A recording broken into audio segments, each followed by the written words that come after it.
Bonsoir à tous, je suis ravie de vous retrouver. Nous allons passer une demi-heure ensemble. Voici le programme de ce soir.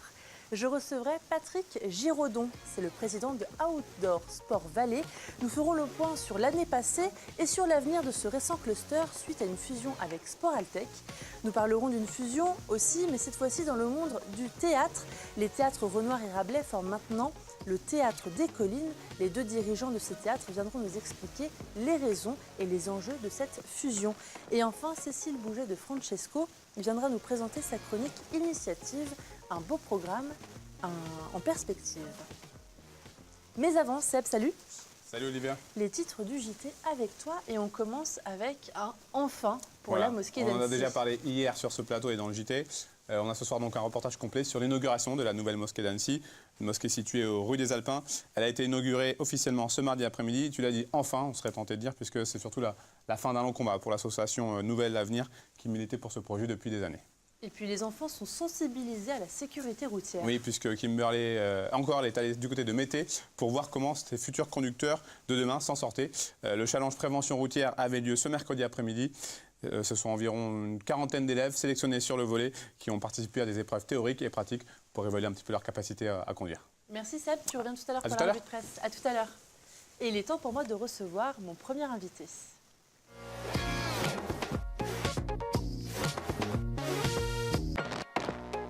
Bonjour. Patrick Giraudon, bonsoir. Bonsoir. Vous êtes le président de Outdoor Sport Vallée. Vous avez pour mission de fédérer et de développer l'industrie des sports outdoor, autrement dit les sports de plein air. Vous regroupez plus de 430 acteurs professionnels. Expliquez-nous concrètement et brièvement votre rôle. Aujourd'hui, l'OSV a démarré en 2010.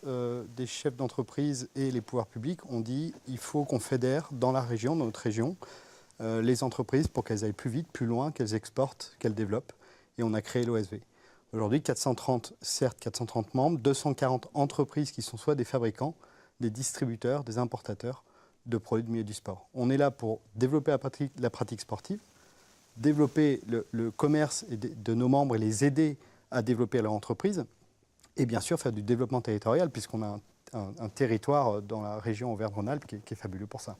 Oui, voilà, c'est propice justement.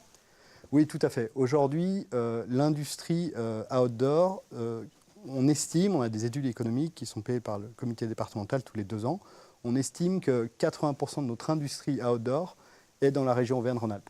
Tout de même. Ce qui représente quasiment 880 marques que vous pourrez voir demain, vous, en consommateur, dans les magasins de sport. Vous l'avez dit, vous existez, l'OSV existe depuis 2010. Vous venez de fusionner avec Sporaltech, qui se décrit comme un accélérateur d'innovation pour les acteurs du sport. Quel est l'objectif final de cette fusion ? En fait, nous avions discuté de cette fusion avec le président à l'époque, Roland Pesty, puisque nous faisions déjà pour eux, ils nous sous-traitaient une partie du plan de développement international, qui est en fait un budget de la région qui va aider les entreprises du milieu du sport et dans d'autres secteurs d'activité à exporter, à exposer par exemple sur des salons. Donc Sporaltech étant moins près, puisque c'était une association, un cluster qui était à Saint-Étienne, était moins près géographiquement du cœur de toutes ces entreprises, nous sous-traitait cet accompagnement international.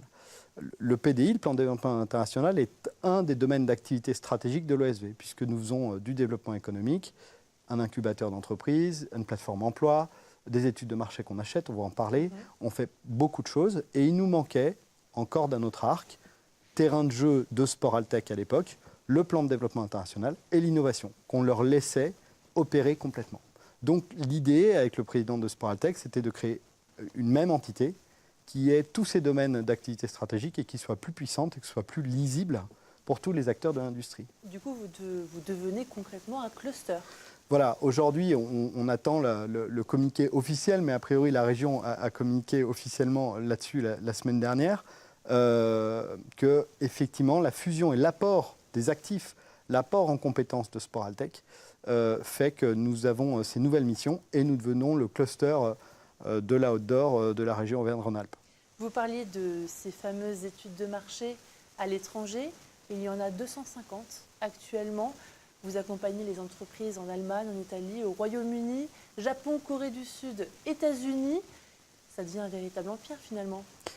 Effectivement, quand on se dit que cette association est parti il y a bientôt 9 ans sur une idée d'une poignée de chefs d'entreprise et des pouvoirs publics qui nous ont aidés dès le début, comme le Grand Annecy. On peut se dire qu'aujourd'hui, 430 membres, 240 sociétés du milieu du sport, 11 salariés, un budget d'1,5 million pour accompagner toutes ces sociétés, un incubateur d'entreprise, un bâtiment au Glaisin de 1200 m², un réseau régional qui est en train de s'étendre. C'est devenu en 8 ans, en effet, start-up, je pense, un des pôles d'excellence du milieu du sport, peut-être un peu français, dans la Haute-d'Or en tout cas. Et on essaie de rayonner au niveau européen, voire mondial, pour les entreprises qui sont membres. Alors, est-ce que c'est difficile de s'exporter ? C'est très difficile de s'exporter de toute façon, puisque je le vis moi-même, parce que je suis un industriel, je porte une marque qui s'appelle Arva. On se bat 2 fois plus à l'export pour imposer nos produits. Pourquoi ? Puisqu'aujourd'hui, on a souvent des concurrents nationaux qui existent déjà dans leur pays. Le fait de vouloir exporter, on va donner une majorité de la marge à des importateurs, à des agents. Il y a des problèmes culturels, d'exportation, de langue, de mode d'emploi. On n'arrive pas à toucher tous les marchés en même temps. Quand on est une marque, qu'on a un savoir-faire, on peut avoir le meilleur produit du monde, mais ça ne suffit pas. Donc il faut de l'innovation, il faut des nouveautés, il faut pouvoir le communiquer, avoir la puissance de le faire, la puissance économique. Donc on sait qu'aujourd'hui, on doit faire des gros efforts. On sait que notre balance commerciale française au niveau national est assez catastrophique par rapport à l'Allemagne. Et par exemple, en Allemagne, il y a des sociétés du milieu du sport qui se débrouillent mieux que nous. Donc en tout cas, on fait tout ce qu'on peut à l'OSV pour aider nos membres et les personnes qui y sont à exporter plus vite et aller plus loin. Vous aidez aussi les acteurs professionnels en France. Vous avez lancé un appel aux dons pour financer 5 projets. Parmi ces 5 projets, le rééquipement d'une voie d'escalade ou encore l'aide à une association de protection des oiseaux en Isère. Est-ce que vous avez des projets, visiblement oui, qui vous tiennent particulièrement à cœur ? Oui, aujourd'hui, en fait, Act for the Outdoors, c'était une idée qu'on avait eue il y a 2 ans en conseil d'administration. Le conseil d'administration, les 19 chefs d'entreprise qui sont bénévoles, je le rappelle, lancent des idées et l'équipe exécutive, les 12 salariés, les mettent en œuvre. Et on voulait créer un creuset, puisqu'on se dit qu'aujourd'hui, le développement durable et la protection de notre terrain de jeu est indispensable. Sans terrain de jeu, il n'y a pas de pratique. Sans pratique, il n'y a pas de business. Donc clairement, notre objectif, c'était de créer un fonds de dotation qui soit défiscalisé pour que n'importe qui puisse abonder dedans. Aujourd'hui, des sociétés hors milieu du sport peuvent abonder dans ce fonds et avoir 60% de déduction fiscale. Et on a fait un appel à projet sur à la fois le développement de la pratique sportive, par exemple pour des jeunes ou des personnes en difficulté, ou à la fois la protection du territoire. Et du coup, on a sélectionné 5 projets finaux. Et dans ces 5 projets finaux, l'appel aux dons a été ouvert à notre Assemblée générale début juin, finira fin juillet, et on collecte les dons pour reverser à ces 5 projets qui sont intéressants dans les 2 axes stratégiques dont je viens de vous parler. Est-ce que ça fonctionne ? Est-ce que cet appel aux dons fonctionne pour Oui, l'instant ? ça commence à fonctionner. J'ai souhaité, en tant que président et qu'industriel, donner l'exemple. Donc, ma société a donné dans ce fonds. L'OSV voulait aussi donner l'exemple. Donc, le conseil d'administration a voté une dotation pour ce fonds. Maintenant, on n'est pas encore à la fin vraiment du timing. Donc, j'en profite peut-être de ce passage pour dire allez sur Act for the Outdoors, regardez quel projet vous intéresse et essayez d'abonder, parce que je pense qu'aujourd'hui, c'est vraiment quelque chose qui doit de tous nous préoccuper, notre territoire et la préservation de notre environnement. Alors, vous aidez aussi les jeunes innovants, je vais dire ça comme ça, avec Annecy Basecamp, qui est incubateur pépinière d'entreprise. Alors, par exemple, si quelqu'un a une idée innovante dans le monde de la outdoor, il peut éventuellement intégrer Annecy Basecamp. Vous avez lancé un appel à candidature sur 49 projets, 11 ont été retenus. Oui, tout à fait. Aujourd'hui, dans un des axes stratégiques de l'OSV, l'objectif, on a tout un pôle entrepreneuriat dans lequel on accompagne des jeunes entreprises. Post-création, avec du parrainage, où en fait des chefs d'entreprise vont donner de leur temps gratuitement pour les aider. Et anté-création, c'est l'idée de l'incubateur. C'est le premier incubateur européen pour accompagner des projets dans le milieu du sport, de la Haute-d'Or. En fait, on va accompagner, pareil, appel à projet, vous le disiez tout à l'heure, 49. On a retenu 11 candidatures. On est à la 3e promotion. Ces personnes qui ont été sélectionnées vont rentrer en incubation pendant quasiment 2 ans, et avec différentes étapes et différents checkpoints Il y en a certains qui, au bout de quelques mois, 6 mois, vont se rendre compte que leur projet n'est pas viable et vont sortir de l'incubateur. Et d'autres, on espère, demain, créeront des futurs emplois et les futures grandes entreprises de demain. Les nouvelles générations sont prometteuses? Oui, les nouvelles générations sont prometteuses puisqu'on a à la fois, bien sûr, des produits digitaux, mais à la fois des produits physiques, des chaussures. On a plusieurs projets qui sont à la fois des produits que vous retrouvez en magasin et à la fois des produits digitaux qui peuvent être intéressants pour la pratique de tous les jours. Bien, écoutez, merci beaucoup d'être venu répondre à mes questions. Merci en tout cas. Je vous laisse rejoindre la régie. Merci beaucoup. À bientôt, Au revoir. merci. Sébastien revient pour la revue de presse hebdomadaire quotidienne et je prends le micro de secours. Merci beaucoup Seb. Et on commence cette revue de presse. La Chine choisit la Savoie pour s'entraîner avant les Jeux Olympiques. Oui, les Chinois qui préparent déjà les Jeux Olympiques de 2022 qui auront lieu, donc on le rappelle, à Pékin, puisque 300 athlètes viendront s'entraîner à Val Thorens de novembre 2018 à mai 2019. Une opération qui devrait se renouveler jusqu'en 2022 pour ces athlètes qui représentent une vingtaine d'équipes nationales dans les disciplines olympiques d'hiver. C'est donc un immense coup de projecteur pour la station savoyarde qui pourra accueillir de très nombreux touristes chinois puisque le ski est là-bas en plein boom. Pour rappel, le Premier ministre chinois a fixé comme objectif d'ici 2022, année des JO, 300 millions de pratiquants. Tout de même. Et puis, peut-être du nouveau dans l'affaire Chevaline. Oui, alors on va parler avec on va utiliser des guillemets, on va parler avec des pincettes. Mais voilà, c'est un article de l'Express, puisqu'on apprend que les Suisses ont décidé de coopérer avec la France pour retrouver le dernier propriétaire de l'arme du crime, un pistolet Luger P06, une arme autrefois utilisée par l'armée helvétique. C'est une véritable avancée dans l'enquête, puisque les deux juges d'instruction français avaient demandé fin 2015 aux autorités suisses de recenser les propriétaires d'armes de ce type, sans aucun résultat concret. Donc on va voir si, si cette coopération peut porter ses fruits quant à ce crime non élucidé. Et ce serait enfin une bonne nouvelle. Voilà. Une disparition inquiétante du côté de la Savoie. Effectivement, alors il a 20 ans, il s'appelle Scotty Chopineau et en fait il est jeune SDF, il a disparu. C'est sa mère qui a déclaré sa disparition à la gendarmerie car elle est sans nouvelles de lui depuis février dernier. Elle avait d'ailleurs posté un message sur son Facebook personnel en mai dernier pour signaler la disparition de son fils. Il avait l'habitude de fréquenter les gares et les squats de la région. Si vous avez la moindre information, il faut contacter le gendarme Pirolet à la brigade d'Ugine au numéro qui s'affiche juste en dessous de l'écran. Et puis une fermeture de tunnel du côté de la Maurienne. Effectivement, alors c'est le tunnel d'Aurel. Alors c'est le tunnel qui se situe juste avant celui du Fréjus qui nous mène tout droit vers l'Italie. Il ferme à partir de ce mercredi soir et pour une semaine. Donc il rouvrira mercredi prochain. La raison, eh bien, les travaux habituels de maintenance et l'exercice annuel de sécurité. Alors la fermeture est pour le coup rallongée parce qu'il y a des travaux de câblage électrique entrepris par RTE. Une déviation est mise en place depuis Saint-Michel de Maurienne et emprunter cet itinéraire rajoutera seulement 10 minutes au trajet total. Donc au final, patience, ça devrait aller. Merci Seb. Merci Olivia. Tu reviens tout à l'heure pour les rappels des titres du JT. Et puis avant de recevoir mes prochains invités, nous sommes en liaison Skype avec Philippe Bernard. Bonsoir. Bonsoir. Vous êtes le directeur artistique de la Grange au Lac. Vous organisez les rencontres musicales d'Évian du 30 juin au 7 juillet. Expliquez-nous un peu cet événement. Écoutez, c'est un festival qui est né d'ailleurs il y a maintenant plusieurs dizaines d'années, qui s'épanouit petit à petit, qui est une très belle salle de concert que vous avez citée, la Grange au Lac, et qui est très centré autour de la musique de chambre et la musique symphonique.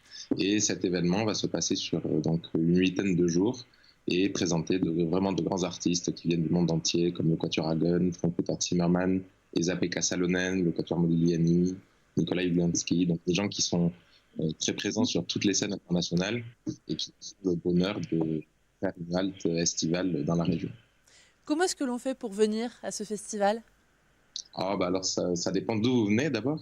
Évidemment, si vous venez du côté suisse, je pense que c'est assez simple. Il suffit de traverser le lac pour arriver. Il y a un accès qui est extrêmement simple depuis la rive du lac jusqu'à la Grange au Lac, qui est un peu plus sur les hauteurs d'Évian. Et puis, quand vous venez d'un peu plus loin, de multiples moyens, soit l'avion, soit le train, mais en tout cas, on fait tout pour simplifier la démarche. C'est un événement qui est accessible à tous ? Excusez-moi. C'est un événement qui est accessible à tous ? Ah ben, c'est un événement qui est volontairement et voulu accessible à tous, en tout cas. Alors, on sait que la musique classique, c'est quelque chose qui peut de temps en temps effrayer quand on n'est pas rompu à l'exercice, à venir au concert. Et il faut pas s'arrêter là. Il faut pas penser que les portes d'une salle de concert sont fermées à qui que ce soit, puisque la musique, c'est avant tout quelque chose qui parle à tout le monde, qui touche tout le monde, et il n'y a absolument pas besoin soit d'une éducation artistique particulière ou quoi que ce soit d'autre. Tout le monde est le bienvenu et on espère vous recevoir nombreux. Eh bien écoutez, merci beaucoup. Je vous souhaite un bon festival. Merci beaucoup. À bientôt. Au revoir. Et il est temps pour moi de recevoir mes futurs invités.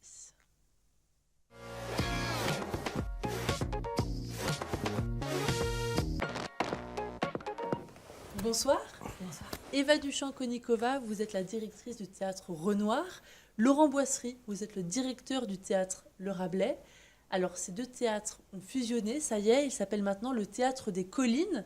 Ma première question, forcément, pourquoi avoir fusionné ces deux théâtres ? Pourquoi ? Alors, c'est un peu tout naturellement dans le prolongement de la fusion de la commune Nouvelle d'Annecy.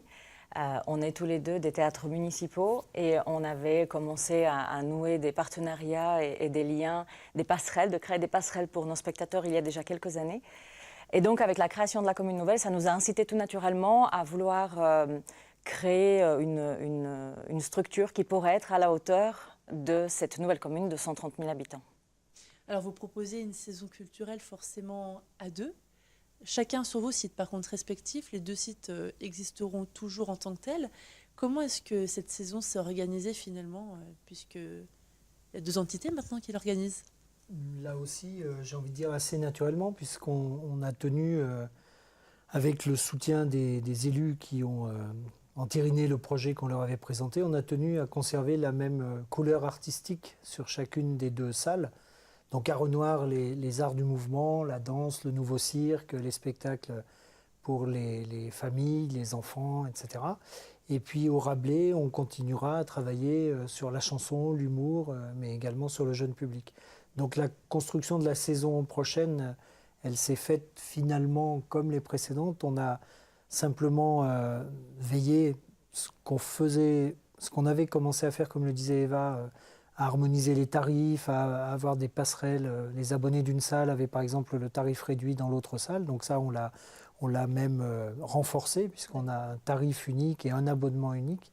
Et ce qui diffère un tout petit peu par rapport aux années précédentes, c'est qu'on a veillé à ne pas avoir deux spectacles le même jour. Ce qui pouvait arriver précédemment, même si c'était assez rare. Là, cette année, on a tenu à ce qu'il y ait vraiment une offre sur l'ensemble de la saison, sur chacun des deux sites, dans les domaines dans lesquels on avait travaillé jusqu'à présent. Et ce qui va se passer maintenant va renforcer tout cela. Alors, en effet, juste peut-être pour préciser, le Théâtre des Collines, finalement, pour cette première saison, on a pu faire la compilation de nos deux entités et identités parce qu'on travaille beaucoup sur la complémentarité. En effet, déjà auparavant, ce n'étaient pas les mêmes spectacles à Renoir et au Rabelais. Et donc, dans cette fusion, on se retrouve avec une proposition qui est riche, diversifiée et étoffée pour les publics. Quelle a été la réaction des habitués, des abonnés ?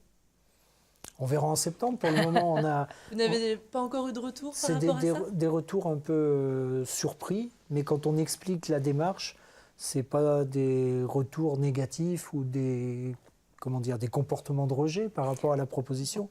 Au contraire, enfin, j'ai l'impression que c'est comme un nouveau départ, c'est comme on apporte quelque chose, c'est l'objectif premier, c'est que les publics puissent avoir une offre encore plus large et diversifiée. Donc il n'y a pas de réaction négative constatée pour le moment. Je sais pas. Oui, l'idée vraiment dans cette fusion, c'est qu'elle se fait au bénéfice à la fois des publics, puisqu'au lieu d'avoir deux programmes, où parfois ils ne trouvaient pas l'information, il va y en avoir un seul. Au lieu d'avoir deux billetteries, il va y avoir une seule billetterie. Au lieu d'avoir deux abonnements, ils vont avoir un abonnement mixte sur les deux salles, donc avec des facilités pour les spectateurs, mais aussi au bénéfice des artistes et aussi au bénéfice des équipes, puisque dans cette fusion, on a fusionné nos projets, mais aussi nos équipes pour être plus forts. Vous êtes deux, alors je vais vous demander deux temps forts de la saison à venir. On va donner le même, peut-être. Des temps forts, on maintient les grands rendez-vous qui existaient précédemment. Donc on démarre la saison par exemple avec le festival Attention les Feuilles dans le domaine de la chanson. Et puis il y a les compagnies en résidence qui étaient déjà avec le Théâtre Renoir, qui maintenant sont en résidence au Théâtre des Collines, qui vont présenter leurs créations en cours de saison. On pourrait en citer beaucoup parce qu'on a pratiquement 80 spectacles sur la saison à venir. Donc c'est une colle que vous nous posez là. Alors ce sont des spectacles accessibles à tous à chaque fois. Il y a des... Oui. Oui, ouais. Oui. On a, comme c'était précisé tout à l'heure, l'idée c'est vraiment d'avoir à la fois les identités qui restent. Nous, au Théâtre Renoir, on retrouvera de la danse, des arts du mouvement, du nouveau cirque, du cirque contemporain. Et donc la particularité, mais c'est ce qui nous réunissait déjà auparavant, c'est d'avoir cette envie de travailler en proximité avec les publics, d'avoir des spectacles qui sont accessibles à tous, de créer de la convivialité, mais aussi ne pas s'interdire des formes qui sont originales, qui sont inventives. Bien au contraire, c'est ce qu'on recherche, Oui. et c'est ce qui fait aussi l'intérêt du public et ce qui attire les spectateurs. Des formes sur lesquelles il est parfois difficile de mettre une étiquette, parce que c'est un peu multigenre, parce que c'est surprenant, mais c'est ce qui nous séduit depuis plusieurs années, puisque Eva, comme moi, sommes dans nos structures d'origine depuis plusieurs années. Donc les programmations ont toujours été construites dans cette idée-là. Ce qui fait que le fait que ce soit maintenant sous l'égide du Théâtre des Collines ne va pas fondamentalement changer notre manière de travailler. Mis à part le fait que vous ayez fusionné, un petit plus cette année par rapport aux saisons précédentes? Un petit plus, ça sera le site web avec la billetterie en ligne, Oui. qui sera un vrai nouveau service qui sera proposé aux habitants. Le plus, c'est aussi de pouvoir offrir, comme on le disait, 80 spectacles. On va avoir 6 festivals. Ce nouveau Théâtre des Collines va porter 6 festivals. On va proposer mes petites conférences, qui sont une série de rendez-vous proposés aux familles le samedi matin, pour réfléchir ensemble, parents et enfants, sur des thématiques telles que la philosophie, l'histoire de la musique. On va avoir cette année aussi, par exemple, la botanique, le cinéma d'animation. On va avoir des stages, des ateliers. L'offre va être étoffée. Finalement, c'est ça le petit plus. C'est d'avoir quelque chose qui est très, très élargi dans un seul paquet. Et puis on va être à l'écoute des publics, parce que vous parliez de leur réaction tout à l'heure par rapport à ce projet-là. Il va falloir aussi...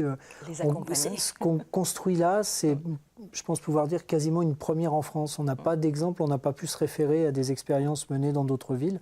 Donc on va expérimenter tout cela, mais encore une fois, avec les publics et avec les artistes accueillis en résidence ou qui vont nous accompagner cette saison. C'est pour ça que c'est exaltant, ce projet. C'est un redémarrage, on crée quelque chose. Et ça va, pour faire la boucle avec ce que disait Eva en début de conversation, ça va bien dans la lignée, dans l'histoire de la fusion des communes. Les 6 communes qui ont créé la ville nouvelle d'Annecy ont aussi bâti et construit quelque chose. Donc nous, on le vit comme ça. On est sur un nouveau démarrage, sur une expérience. Sur une expérience au Ouais. bénéfice des publics, ouais. Ouais. Eh bien, écoutez, merci beaucoup à tous les deux. Je vous souhaite une belle saison culturelle. Merci beaucoup. Je Merci. vous laisse rejoindre la régie. Merci. Merci beaucoup. À bientôt. À bientôt. Et maintenant, c'est au tour de Cécile Bouget de Francesco de venir sur ce plateau. Bonsoir Cécile. Bonsoir. Alors, tu es présidente du Club de la presse des Pays de Savoie, je le rappelle, et tu es là pour la chronique Initiative. Tu vas nous présenter de belles choses. J'espère. Et on commence avec la fondation Eau, Neige et Glace. Oui, alors c'est une fondation qui existe depuis plusieurs années maintenant, mais qui était plus active en dehors de la région d'Annecy. Donc là, elle souhaite se renforcer sur ce territoire-là, d'où elle est. Donc elle a été créée par 5 chefs, pour la plupart chefs d'entreprise à l'époque, dont Serge Martineau. Elle est placée sous l'égide de la Fondation de France. Et autour du bureau de cette association, il y a des chercheurs et des sportifs, parmi lesquels Clémentine Lucine et Jean-Pierre Fidal, qu'on connaît un petit peu ici. Donc c'est une fondation qui a pour objet principal de récolter des fonds pour soutenir des actions scientifiques, culturelles, éducatives à propos de l'eau. Parce que l'eau est une réserve qu'il faut préserver de plus en plus. La demande en eau douce augmente, la pollution augmente et malheureusement la répartition de l'eau avec le réchauffement climatique est de moins en moins régulière. Donc l'idée de la Fondation Eau, Neige et Glace, c'est de favoriser l'émergence de solutions innovantes pour aller vers une meilleure gestion de l'eau et un meilleur usage de l'eau douce. Donc elle agit à travers des expositions, des conférences, et puis elle soutient des actions extrêmement précises. Là, par exemple, demain, elle soutient une association qui s'appelle Du Flocon à la Vague, qui organise à Chamonix tout au long de l'année des rencontres avec des experts et des enfants. Et donc demain, il y a une restitution, il y a une rencontre. Et donc cette association est de Biarritz et elle veut s'installer sur Annecy. Donc la Fondation va l'aider à s'installer là. C'est une association qui est soutenue par Marianne Bréchu, qui est la vice-championne du monde de ski freeride. Très bien. Et puis elle soutient le chantier de l'Espérance 3 et puis elle fait partie aussi des gens qui gravitent autour du projet de vague à surf qu'on a sur le Thiou. D'accord, incroyable. Donc voilà, c'est trouver, appliquer, transmettre des bonnes solutions pour moins polluer et mieux gérer l'eau. Et Monsieur Martineau nous invite à devenir des contribuveurs de notre eau pure de nos montagnes. Donc ils ont un site web, ils ont tout un tas de choses. Là, on voit une vidéo qu'on peut voir sur leur site d'ailleurs, que c'est un petit court-métrage qui dure 13 minutes. Très bien, merci pour ces belles découvertes. Et puis ensuite, on passe à Climb for Hope. Climb for Hope, alors ça c'est une belle histoire. C'est Constantin Strozenko, alors je parle pas la langue, hein. Alors déjà j'ai francisé son prénom parce que c'était un peu compliqué pour moi, et Pedro Castello, là c'est plus facile. Donc ce sont deux jeunes qui se sont rencontrés, je crois, au Portugal, et qui ont visité deux camps en Serbie qui accueillent des réfugiés syriens en 2017. Et ils ont là-bas fait des images, du son, récolté des témoignages. Et ils se sont particulièrement attachés à ce que fait l'ADRA, qui est donc une ONG qui est basée à côté d'un de ces camps qui s'appelle Kriacha. Et ils forment les réfugiés. En fait, ils les aident à acquérir une formation, un métier, pour qu'une fois qu'ils aient l'autorisation de venir s'installer en Europe, ils puissent trouver du travail.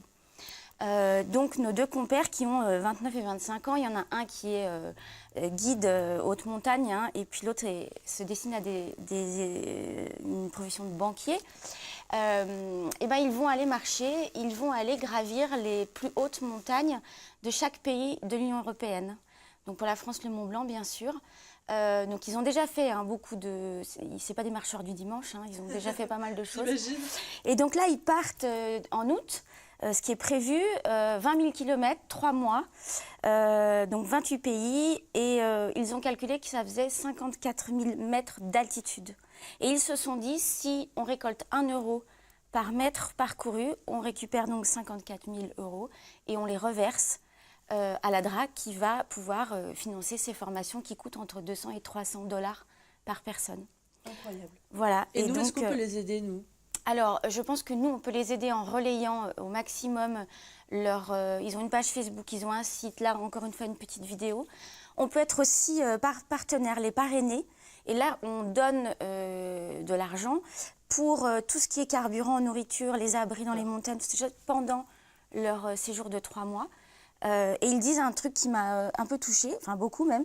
Alors c'est une traduction simultanée parce que c'est en anglais.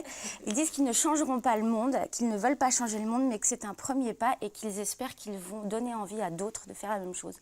Donc il y a ce côté aussi de déclencher un petit peu d'autres initiatives que j'ai trouvé fort malines. Ça fait du bien, un peu d'humanité. Voilà. Et puis tu finis... Alors c'est un clin d'œil parce que la dernière fois que je suis venue ici, on s'est moqué de moi parce que je ne regardais pas le foot.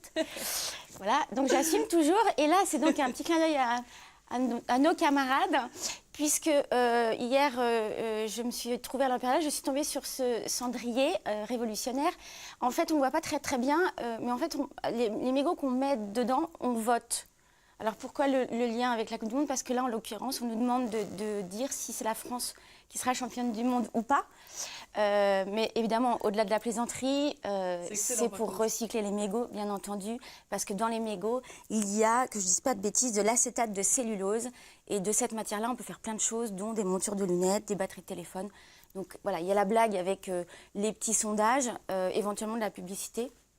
Et surtout le geste derrière de récupérer ces mégots. Alors il y a d'autres entreprises qui font ça en France. Hein. On en a entendu parler d'une qui fait du mobilier urbain, je crois. Donc là, voilà, il y a plusieurs cendriers comme ça sur l'agglo. C'est un beaucoup de com' en tous les cas. Voilà. Où est-ce qu'on peut le trouver ce... Alors eux, c'est pareil, page Facebook, c'est une Ouais. start-up annécienne, hein, ils sont 3 jeunes entrepreneurs. Donc lui, il est à l'Impérial, il y en a un au Grand Épany, puis je vous propose de faire un jeu et de trouver les autres sur l'Aglo. Il devait en poser une 30aine, je crois, donc il y a D'accord. de quoi faire. Dans tous les cas, c'est un joli clin d'œil. Merci Cécile, tu Merci. restes avec nous pour le Et rappel ben des pourquoi titres. pas. Merci. Allez Seb, je te laisse revenir. C'est la galère des micros aujourd'hui. Ah oui, effectivement, aujourd'hui on n'est pas gâtés niveau micro. Et on va commencer à parler de la mosquée d'Annecy. Oui, la mosquée d'Annecy, attendue par les fidèles, par les personnes de l'association Nouvel Avenir qui ont milité pour ce projet. On le rappelle, hein, une mosquée ravagée par un incendie il y a 14 ans. Elle a été inaugurée officiellement ce mardi après-midi. Et puis sécurité routière. Oui, avec une campagne, la campagne prévention routière, chapeautée par la police municipale. Il y avait 36 élèves de CM2 sélectionnés sur le volet qui ont participé à des épreuves théoriques et pratiques pour voir un petit peu si ça pourrait être les conducteurs de demain. Eh bien merci Seb. Merci. Tout de suite, À on tout te à l'heure, tout de retrouve suite. dans le JT. Et puis demain, c'est Emmanuel Jaude, demain et vendredi, que vous retrouverez dans Accès Direct. Moi, je vous dis à bientôt.